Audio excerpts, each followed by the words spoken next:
어김없이 출동 명령이 떨어졌습니다. 지금 어떤 사건인 거예요?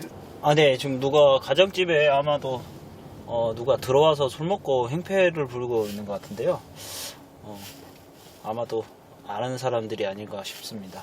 야간에 있는 경우는 거의 대부분이라고 보면 되죠. 야간에 있는 경우, 술 먹고 쓰러져 있는 경우랑 술 먹고 싸우고, 그다음에 뭐 술로 인해서 또 가정폭력도 있고요. 아무래도 거의 술과 관련된 게 거의 대부분이라고 보시면 됩니다. 예상은 빗나가지 않았습니다.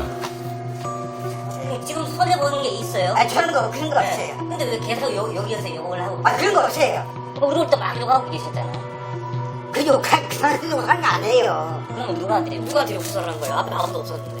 누구한테요? 여기가 우리 올 때 우리 아직 혼자 여기 있어서 혼자 있었다는 뭐 욕하고 그건 계셨잖아요. 이제 왜냐면은 네. 저 사람 이제 어린 애가 욕설과 고성방가로 이웃의 잠을 깨운 주치자는 경찰을 보자 변명을 늘어놓습니다.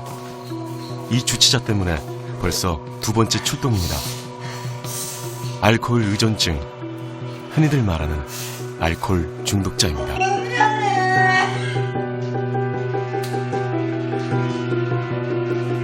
엄마 오지 미안해요.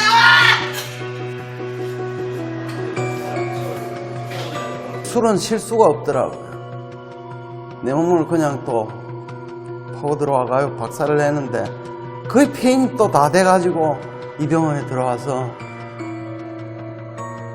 힘든 생활하고 그랬으니까 저는 철저하게 알코올 중독자예요.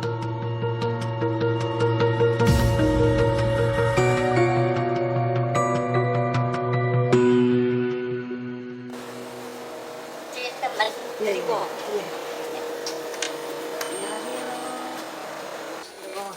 제가 요거 하고 외상값이 있을 거예요. 한 10만 원 정도 있을 텐데. 장 사장님 오시면 그때 계산할까요? 네, 요거만 오늘 계산하고요. 제가 뭐 40대 후반인 영진 씨는 스스로 알코올 의존증 환자라고 했습니다.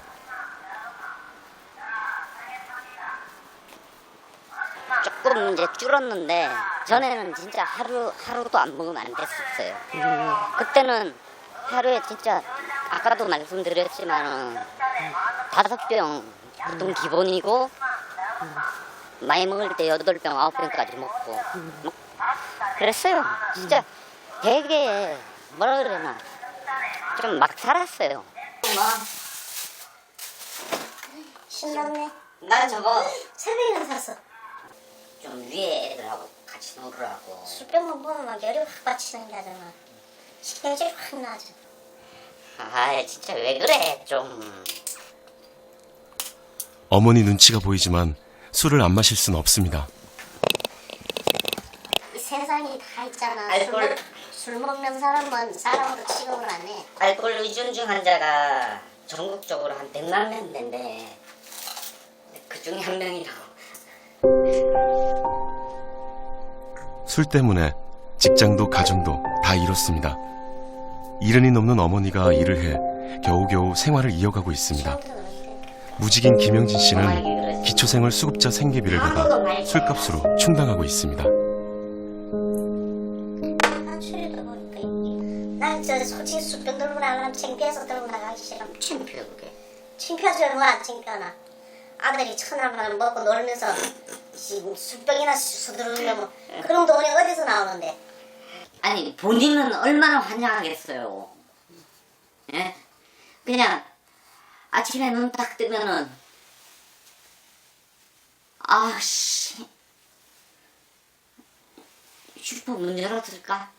그 생각부터 드니까 얼마나 환장하겠어요. 사람들 왜 안 오는가 모르겠네. 요즘 며칠째. 전생에 내가 무슨 죄를 져가지고 아버지 그랬으면은 아들은 안 그래야 되는데.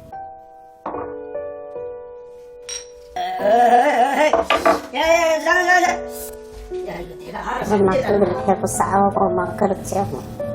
많이 싸웠어요 저희는. 알코올 중독인 아버지처럼 살지 않을 거라고 생각했습니다.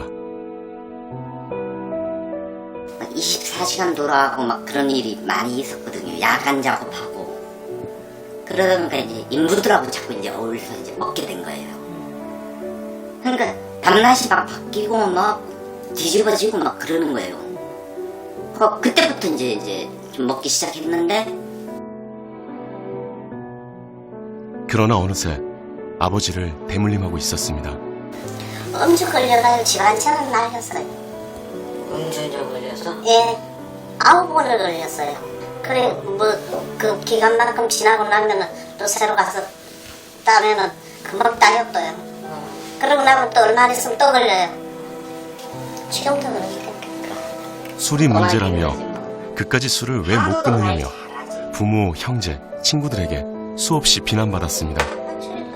술을 끊어보려고 정신병원 폐쇄병동에 입원을 3번이나 했습니다.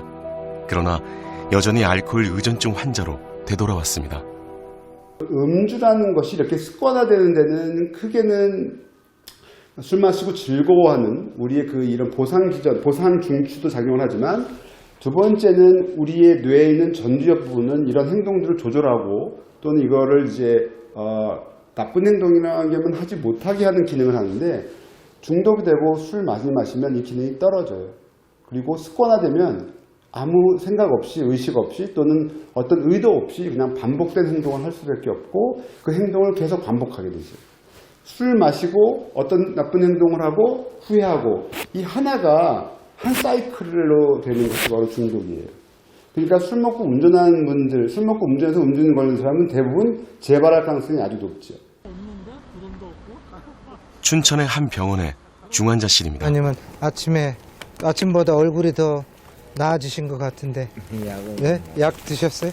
지금 내가 심한 황돌로 입원한 이 환자의 원인은 술입니다.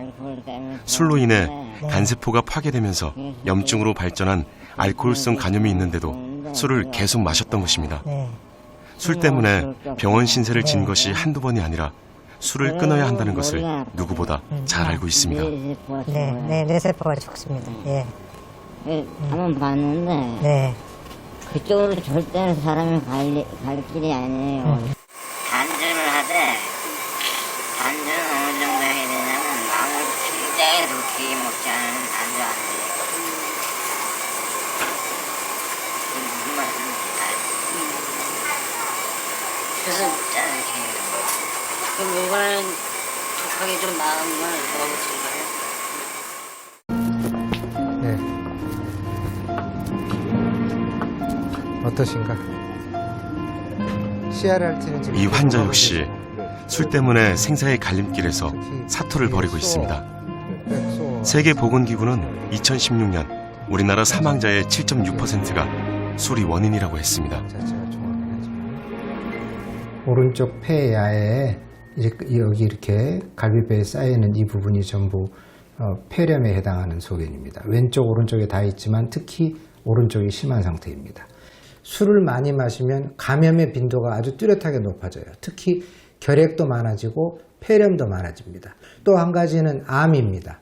암의 빈도도 뚜렷하게 높아진다고 여러 가지 역학 연구에서 증명되고 있기 때문에 과거에 생각했던 것처럼 술 하면 간 또는 술 하면 중독, 이런 틀의 개념은 아주 협소한, 아주 과거의 그런 개념이라고 할 수 있습니다.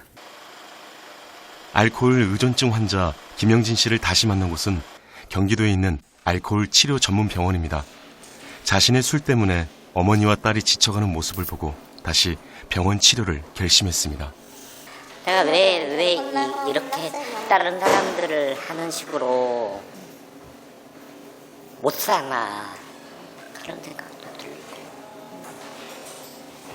왜 이렇게 살아야 되나 싶기도 하고, 애들이 상처 많이 받을까봐 불쌍해, 우리. 네. 아까 막 울었어요. 이제 막 울잖아, 네. 그러면서. 딸하고 전화 통화하다가 엄청 울었어요. 네.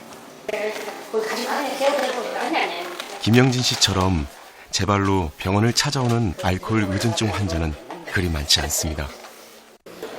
알코올 추천은 길게 한 4초만 불어주세요. 그것을 더요. 더 보세요. 예, 됐습니다. 0.40이 나왔습니다.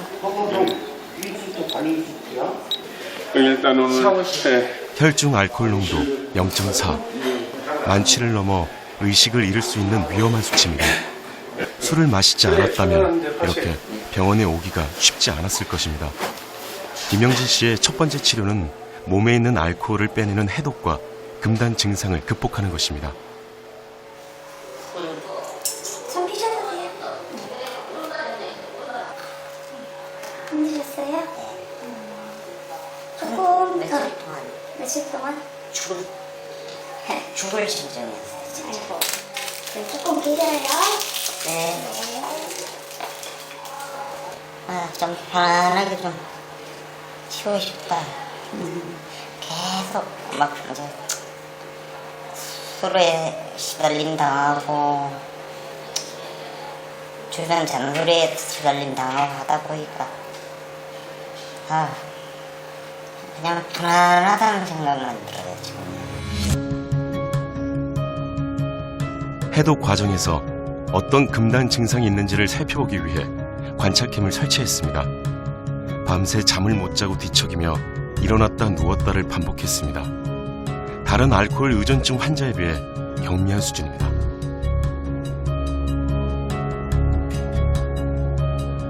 이번 4일째, 입원 당시 먹었던 알코올이 대부분 빠져나가 본격적인 검사가 진행되었습니다. 30년간 술을 쉬지 않고 마셨으니 건강 상태가 무척 궁금해졌습니다.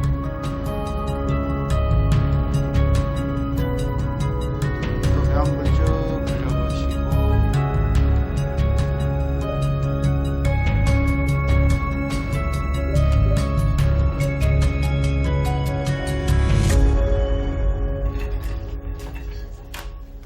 초음파 언제 마지막으로 해보셨나요?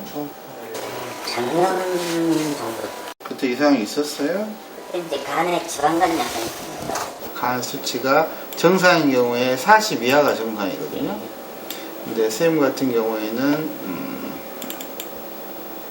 간 수치가 187. 알코올성 간염을 보여주는 척도인 감마지디피라는 게 있는데 이게 755예요. 이게 정상이 50 이하가 정상이거든요. 이제 간이 경화가 좀 많이 있습니다. 경화가. 술을 계속 드시면 돌아가실 수도 있어요. 그러니까 이분의 치료는 첫째도 단주고 둘째도 단주고 셋째도 단주예요. 그러니까 단주가 이루어지지 않으면 이 알코올성 간 경화는 좋아지기가 힘들고 좋아질 수도 없는 거죠. 전국에 국가에서 지정한 알코올 치료 전문 병원은 6곳이 있습니다. 네. 우리 선생님 얼굴 표정이 밝아지시고 계시네요. 예. 어떻게 어저께는 잘 주무셨습니까? 네. 네. 이곳에 계신 시간이 그리고 저희가 도움이 됐으면 좋겠다 하는 그런 생각이 들기는 합니다. 선생님. 예. 마음가짐을 가지고 집사람이나 딸이나 바뀌어야 되는데 바뀌지 않으면 나가나 또 먹게 돼요. 가족이 좀 바뀌어줘야 될 부분이 있다 하시는 거죠. 예. 환자는 가족들 많이 때문에 바뀌어주셔야 어쩔 될 수 것 없이 같으세요. 술을 먹는다고 생각하고 있었습니다. 사위 딸 해주고 손주 빨래 해주고 그러고 있는데 그게 누가 더 안 터져요. 어르신께서 뭐 저희 사위 밥, 손주 저기 딸 밥, 손주 밥 이런 것도 다 해주셨어요. 그렇죠. 그러기 전에 약 올라서 술 먹어요. 공부하시느라 수고 많으십니다. 저도 그 알코올 중독자에 대해서 네네. 진짜 고민 무지무지게 했어요. 근데 저는 이제 아니라고 생각했거든요. 그래서 그 책을 내가 읽어보면서 다 하게 되고 책을 이렇게 보니까 세계가 제가 확신할 수가 있어요. 그래서 내가 오늘 김 선생님이 오늘 아마 좋을 거예요. 그렇게 내가 아니라고 알코올 중독자라고 그러는데 그 책에서 딱 찍어내서 이건 알코올 중독이라면 나도 알코올 중독자다. 알코올 의존증이라는 병 또한 받아들이시기가 인정하시기가 쉽지 않으시잖아요. 그러니까 인정하니까 편하네. 감사합니다. 이번 한 달 만에 같이 힘을 모아 치료의 보실게요, 첫 번째 어르신. 문턱을 예. 넘어섰습니다. 감사합니다, 어르신. 예. 또 술로 인해서 자신의 신체적인 심리적인 건강뿐만 아니라 자신의 기능 그리고 관계에 있어서도 또 직장에 있어서도 다양한 문제가 생김에도 불구하고 그것을 보면은 더 괴로우시기 때문에 안 보시려고 하시면서 이제 사실을 모르는 채로 자신이 어느 정도 선상에 와 있는지 술로 인해서 어떤 문제가 있어 왔고 현재 있고 앞으로 어떤 문제들이 기다리고 있는지에 대해서 눈을 감으신 채 모르시는 채 병원에 오시거든요. 그래서 병원에 입원하셔서 심신이 회복되시고 해독되시는 거 더하기 금단이 지나고 나면 저희가 교육 중점적으로 인지행동치료적으로 환자분들에게 알코올依존증이라는 병은 어떤 병이며 알코올이라는 물질은 어떤 물질이고 알코올依존증이라는 병의 진행 경과 등 그리고 알코올依존증으로 인해서 생길 수 있는 2차적인 3차적인 합병증과 후유증에 대해서 어떤 전인적인 광범위하게 이렇게 환자분들께 정보를 드리고 교육을 하고 있습니다.